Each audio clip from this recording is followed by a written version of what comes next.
增強免疫力，潤肺補虛，預防癌症。湯水2人材料，首先凍水落化痰功效嘅陳皮，水滾後落海參，呢個係澳洲白石參，預先浸發好，因為比較厚身，所以先煲1小時先落以下材料。滋陰養顏，益氣補腎，補牙惹勞損。雞松菇提升免疫力，輕輕清洗，用白鑊輕輕炒過，會釋放出好濃郁嘅香味。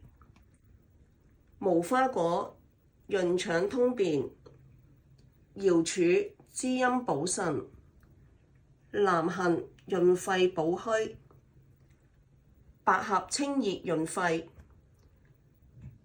花豆健脾壯腎。預先幾個鐘浸泡過先。腰果代替豬肉，同紅蘿蔔一齊煲2小時，已經好清甜，一粒鹽都唔使落。一家大細保健都唔錯㗎。